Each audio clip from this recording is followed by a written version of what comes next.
Madam এই যে এটা কি নিয়ে আসছো শামসুল? এটা কি নিয়ে আসছো? তুগুলো খাই আমি? এবার এটা তুই কি লিস? তোরা কি কি আনতে কইছ? তুই কি আনছো? এবার এটার দাম হারাগায় 10টা। তুই আনছো কি? বলো তো বিবর ইয়া। স্যার বাইরে তো প্রচুর বৃষ্টি স্যার, যা পাইছি তাই নিয়েছি স্যার, আর দোকানপাট সব বন্ধ স্যার। থাক বেবি, কিছু তো করার নাই। এমন বাইরে ট্যাক্সের বৃষ্টি, পোলাটাও কষ্ট কম করে নাই। দেখো না ওর অবস্থা কি। এমন তুমি এইটাই লই যাও, তোমার আর একদিন ভরপুর করিয়া একেবারে পেট ভরিয়ে নিয়ে খাওয়াইয়েন। মানে তুমি জানো না আমার সম্বন্ধে আমি কত রিস্কি। তুমি এইটাই নিয়ে যাও, যাও। আচ্ছা ঠিক আছে, এটাই খাই। বাইরে তো এখন প্রচুর বৃষ্টি, আরেকদিন খাবো না। খারাপ যাও কমে রো। মোর তিন তিনটে গাড়ি দিয়ে যদি তোমার না পাঠাই হেলে এটা এটা মানিস মারা কারবার না।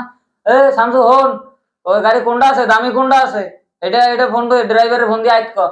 স্যার গাড়ির কথা কয়ে তো লাভ নাই স্যার, একটা তো আপনার আম্মাই নিছে, একটা আপনার আব্বাই, আর একটা আপনার মামাই লয়ে গেছে স্যার। গাড়ির কথা কয়ে লাভ নাই স্যার। বেটা মোর ডার্লিং যাইবে বেটা, তুই কও কি গাড়ি এটা কে নাম লাগলে যাইয়া তা আমি চেক লিখে দিতে তুই যে এটা গাড়ি কিনে লইয়া যা। চাপাবাজি করে লাভ নাই স্যার, বাইরে প্রচুর বৃষ্টি আর আপনার অ্যাকাউন্টে একটা অ্যাকাউন্ট না স্যার, সব তো আপনার আব্বার অ্যাকাউন্টে স্যার। বেটা উল্টো পুল্টো কথা করার জায়গা পাও না। বেটা গার্লফ্রেন্ডের সামনে বেটা মানিজ্জতটা বেটা নষ্ট করে দিলি। আমি যা একটা রিস্কি করিয়ে দে, আর কি করবি। আচ্ছা বেবি, আজকে আসি, আর একদিন দেখা হবে না। থাক, তোমার আর আশা লাগবে না, আমি গেলাম।